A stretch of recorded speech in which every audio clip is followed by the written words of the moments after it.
right, hey everyone, how you doing today? I've got Alex here with me. We're going to give you your quick monthly market update. This is going back, kind of reviewing stuff from September leading up to October. Should be pretty quick. Like I said, it's just Alex and I here today. The ladies had some other pressing matters that they had to get to. So we'll go ahead and do a quick little breeze through the market. Hopefully it's helpful for you guys, and obviously we're here if you have any questions when we're done here.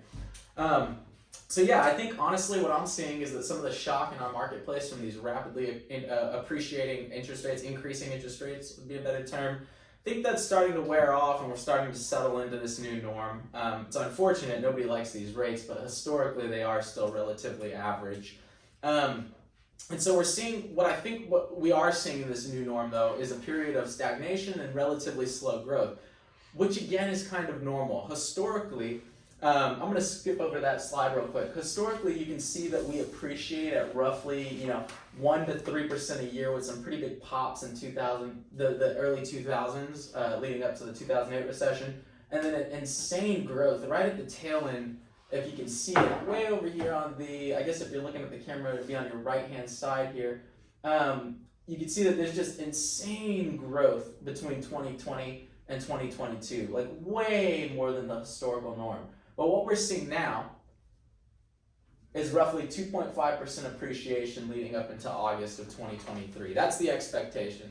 The vast majority of pundits, Fannie Mae, HPES, Freddie Mac, those are lenders, Mortgage Broker Association, and the National Association of Realtors, Zelman's the only one expecting any decrease. But on average, we're expecting around 2.5%, which again, when you go to the trend, is right in line with historical norms. Which is funny because interest rates are also right in line with historical norms right now.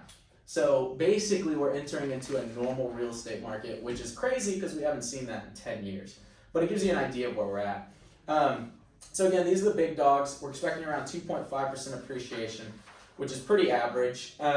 Slow, steady growth, kind of what you can expect. On a side note though, just because I have this up, and I know Alex, you and I both like to plan the stock market a little bit too, as well as crypto, but we won't even bring that up right now. That's just painful. You can see here that the appreciation, pretty average, 2.5%. Volatility is relatively low, except for what we're dealing with in 2008, which we'll get to in a bit. And then obviously the insane upward trajectory of the last 2 years, caused by cheap money and very, supply chain disruption, not enough inventory. So volatility is very steady on average for real estate. Here's the stock market. This goes back a little bit further. This goes back to the 20s, I believe, whereas the mortgage or the housing prices were going back to the 60s. But you can see the volatility in the stock market as well. Real estate is not nearly as volatile of a trend as you see with stocks, which is why a lot of people turn to real estate in times of recession, because it is a more stable asset class. Even if you do see some adjustments in prices, historically, it's a lot better than seeing 40% of your portfolio drop off the cliff in the matter of weeks. So just something to keep in mind. I just thought it'd be something interesting for us to take a quick look at. The reason you see less volatility in the real estate market, just so you know, is because homes take longer to sell, for one. So you don't see a panic sell. You don't hear recession and then everybody sells their stocks the same day. Can't happen in real estate. It takes time to sell real estate. It takes time to get properties listed, get them on the market, get them sold and under contract. So you see a much longer, there's more breathing room in real estate, if you will. Less panic selling as well. And so they can't sell on a whim. But also what's people don't think about, with stocks, they can crash 40, 30, 20%, whatever it is in the course of a few weeks, over the course of a day potentially. But they can do that because there's not necessarily an end buyer. When it comes to housing, when you sell a home, you have to go buy another home typically. So it's not something that you can't exit the housing market. You have to live somewhere. So that keeps things stable as well. Stocks plummet and nobody's buying stocks. If I sell my house, even in a panic, I still have to live somewhere. So I still have to go pay someone else for another house, which keeps that market way more level than what you see in a volatile stock market. So just something to consider, something to think about when you're looking at houses, especially if you're thinking about investing. And even if you're not thinking about investing in real estate as an asset class, when you buy a home, you are investing in real estate. You're there for the long term, 7 to 10 years. And it's something that when you look at the historical trends, you're going to do quite well on, and there's way less volatility. So don't not buy stocks, invest wherever you think, invest in what you know for sure, and outside of what you're an expert in to make sure that you have, a good spread out with your portfolio. You're diversified, if you will. But always consider real estate as a stable asset that you need to be purchasing and putting in your portfolio. I dare say as often as possible. So anyways, Alex, these are the national averages. This is just some kind of historic background for you, but what are you seeing on like a local perspective? What can we expect? Yeah, so the major statistic areas throughout the country, there's 900 total. Roughly, yeah. And about 618 are expected to go up.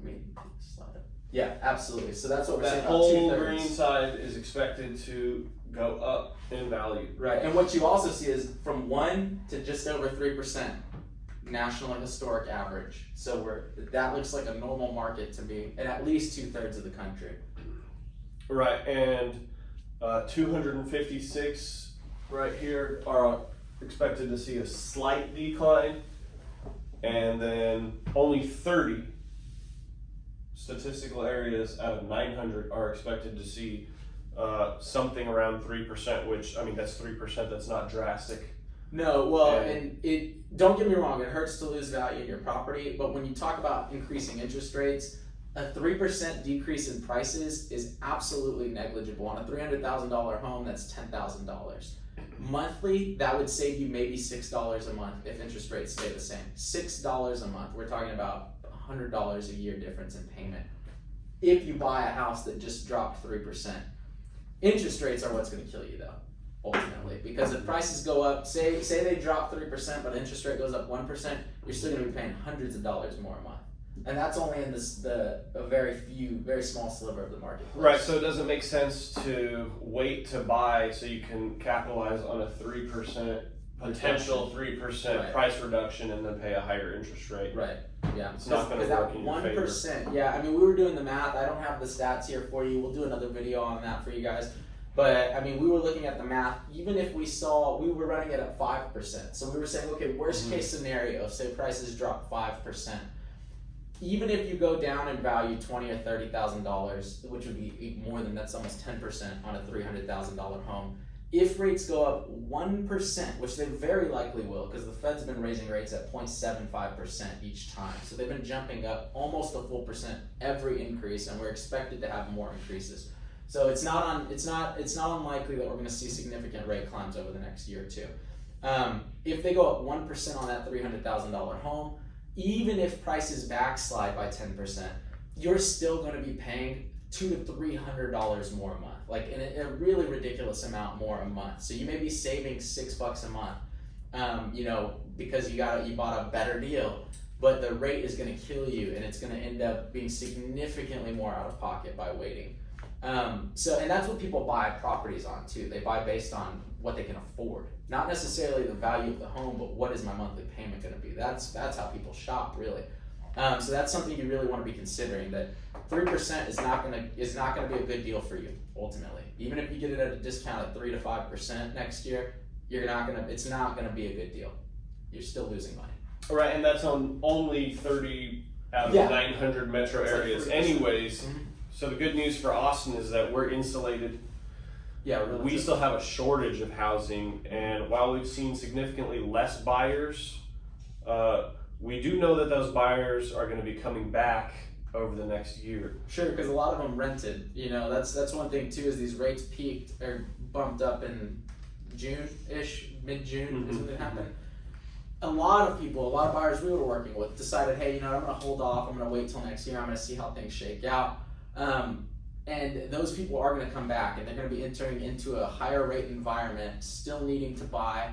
Maybe they're going to think, oh, I'm going to get a good deal now, which is just going to bring more of them out. So psychologically, the buyers are still going to come back because they may see that things have stagnated and they can snag a deal, as far as price goes. But the point is that they're coming back and rates are going to go up. So ultimately, more competition is coming, and higher rates likely to come as well. Yeah, and personally, I'm expecting relative stagnation. Sure. Maybe even a little correction, but considering how astronomical the growth was in 2020 and 2021, that may not be a bad thing. Yeah, exactly.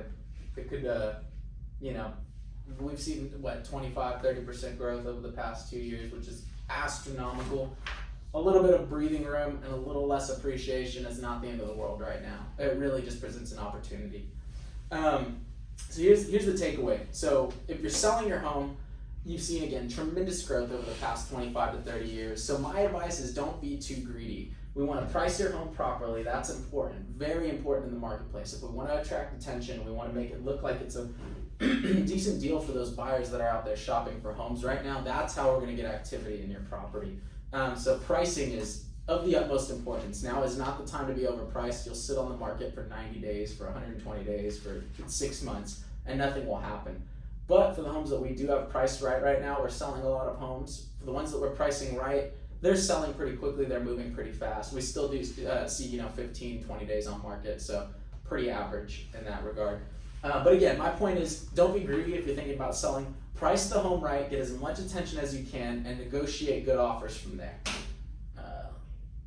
Cool. Another thing to think about, not only pricing your home right, but getting it ready for market is super important right now. You don't want to be hitting the market with a property that needs work, that needs to be cleaned up, that's in bad shape. Or if you do, you want to be priced at a really good deal, quite frankly, to make it worthwhile to the people that are going to come in and have to do those renovations. But the ones that have been done, people that are doing renovations in their houses are seeing a significantly easier sell, quite frankly.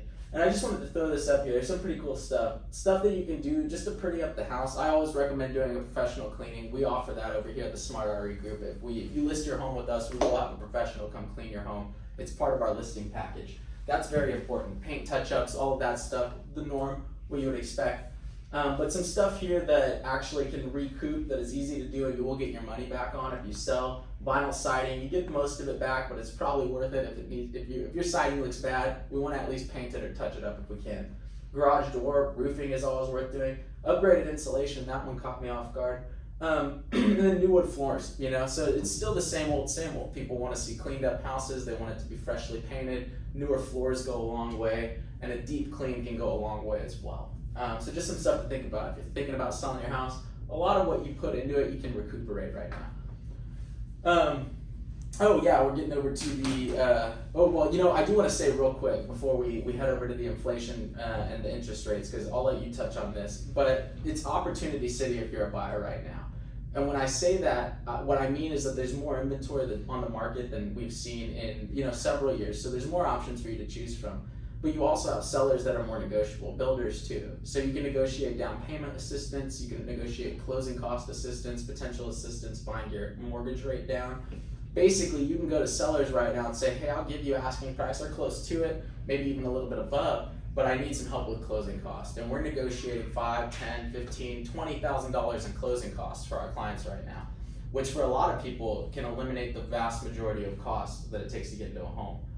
So again, opportunity city. If you've been thinking about buying and you're thinking, I need to save up $20,000 or $10,000 before I can go find a home, not necessarily right now. Now would be the time, for the first time in years, that you could potentially get into a home for very little money down with ease. So definitely something to consider. It's opportunity city, like I said. Let me see, where are we here? But yeah, so again, less competition for buyers, and if you're thinking about selling, all good too. Just price your home properly, make sure you have a professional that's helping you stage it and get everything up to snuff. So. Yeah, I hate to say it because it sounds so wrong, but I think it was one of the Rothschilds that said the best time to buy is when blood is in the streets. Yes. And obviously we don't want anything catastrophic to happen. No, of course not. So, we'll just rephrase that to say the best time to buy is when everyone is panicking. Yeah, absolutely. And now is that time. Sure seems like it. Yeah. Because here's the thing, this may not last. The people who decided to rent instead of buying because of the rate increases, they're going to come back. Right. And there's a good chance that rates will continue to climb over the next year as the Fed continues to, fight inflation. So the good deals may become less frequent, and it could cost you quite a bit more on your monthly payments if you wait. Significantly. And that's a lose-lose situation. Yeah, no, it doesn't. It's not. Waiting is likely going to hurt your pocketbook in the long run, is what it comes down to right now. And there's a lot to consider. Again, we have rising rates, we have a stagnating market. One thing to think about though is that when we were looking at the home price appreciation graph a little bit ago, let me see, did I go by it? Yeah, cool. In the long run, your investment's gonna be worth it. So it may seem scary right now, but just like Alex was saying, everybody else is panicking. Now's when the opportunity is going to start to present itself, and we want to be looking for that. And we want to find those opportunities, negotiate closing costs on your behalf, and get you into a property. So instead of paying your landlord $24,000 over the next year, you're paying yourself $24,000 over the next year, buying your property down. And we were talking about this when we were kind of just getting ready for this, for our film right now, or for this, for our take here. There's two ways that you gain value in real estate in the long term. Of course, there's price appreciation. That's what everybody thinks about. And that's what people are worried about right now. But there's also debt buy down. So not only your net worth expands in two different directions when you own a home. You get that appreciation, of course, but you're also reducing your mortgage rate, which is increasing your equity, or not your mortgage rate. You're decreasing the amount that you owe on your mortgage, which is increasing your equity. So you may be playing this game here where you're trying to hope that the market is going to correct and you can maybe get in a good deal. But while you're playing that game, you're missing out on the downward growth that you could be achieving, basically, or the reduction in debt that you have on that house. So ultimately, you're paying a mortgage no matter what. You're either paying your mortgage and you're getting the value from that mortgage and building your net worth, or you're paying your landlord's mortgage and they're getting the value from that net worth.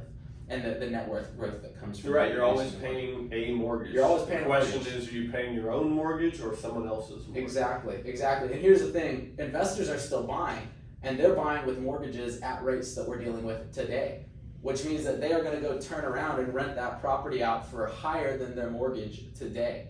So you're always going to be paying someone's mortgage, and investors are going to keep up with the market. They're going to charge what it would cost to buy the home in the current market, because they have to in a lot of cases, and the investors that do have to, they price there and they pull the rest of the market up with them.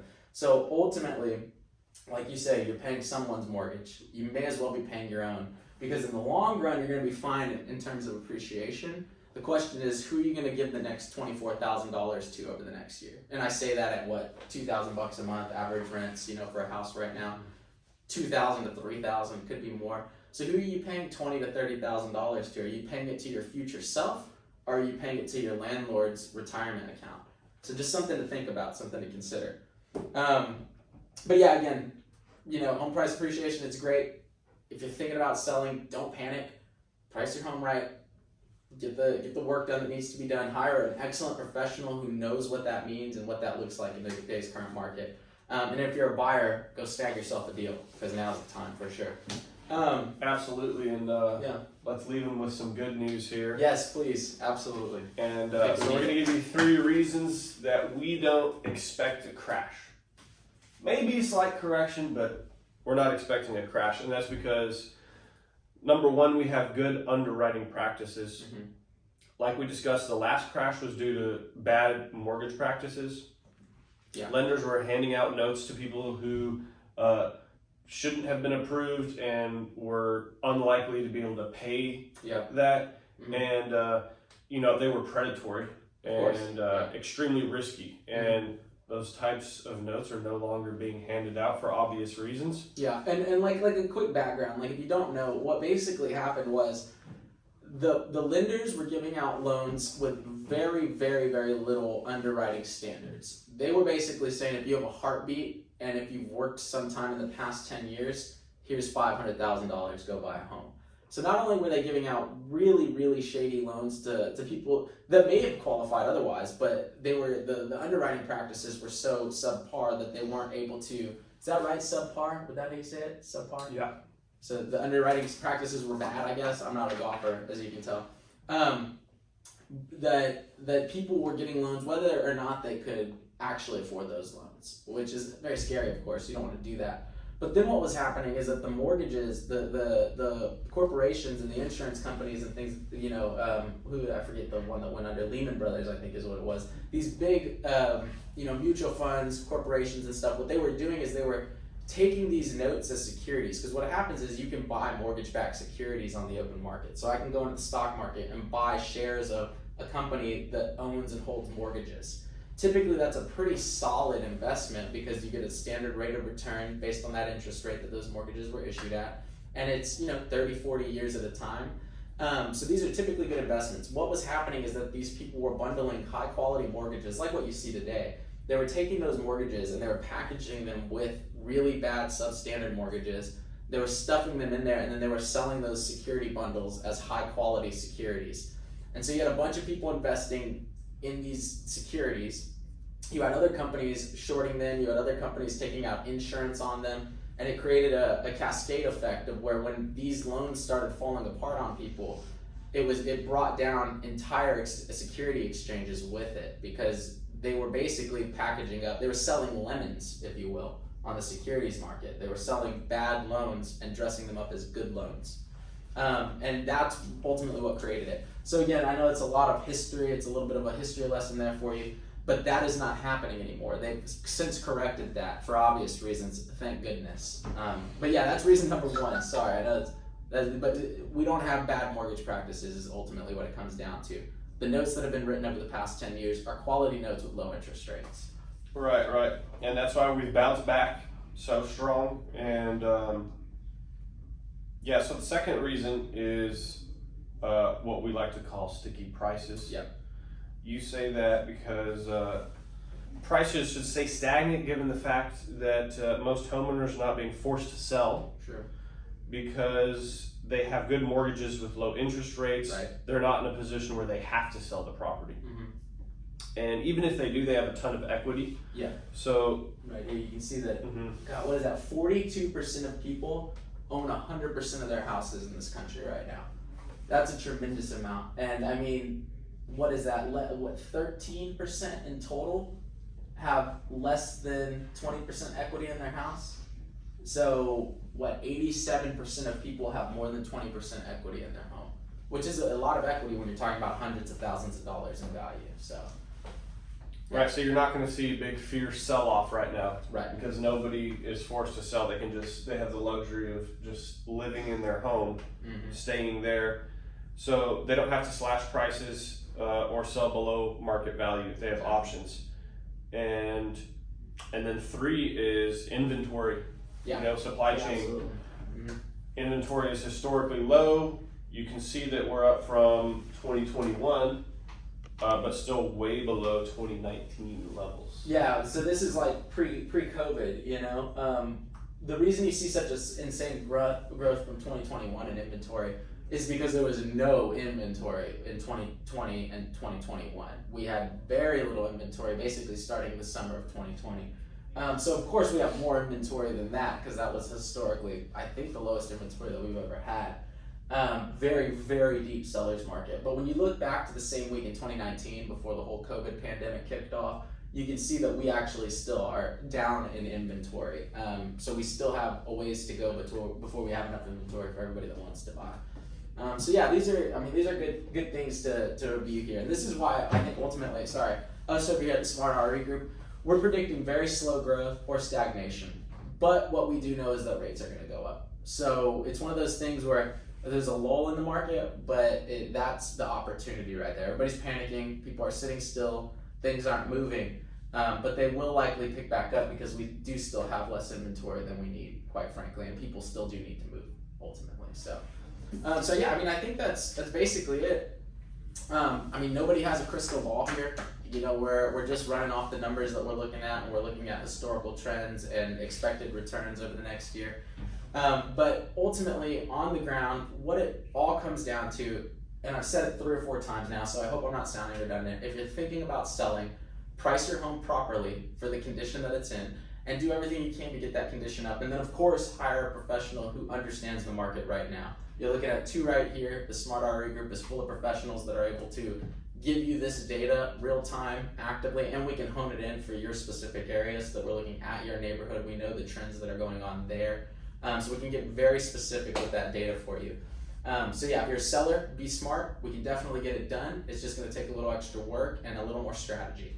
If you're a buyer, have at it. Now's the time. If you're an investor or if you're a renter, now is the time to come in, snag some deals while we're dealing with this lull. And while interest rates are still low compared to what we're probably going to be saying a year or two from now. So yeah, I mean, that's all I got for you. I hope this was helpful. If you guys, if you know anybody who's thinking about buying or selling a home or just likes to keep track of the market, feel free to share this video with them. And we're here, as always, if you want to call, text, send us an email, shoot us a message on wherever you're watching this. We're available. Definitely happy to chat with you and answer any questions that you might have about the marketplace and your specific situation. But again, I hope that was helpful. Smash the like button, and we'll talk to you soon. See you next time.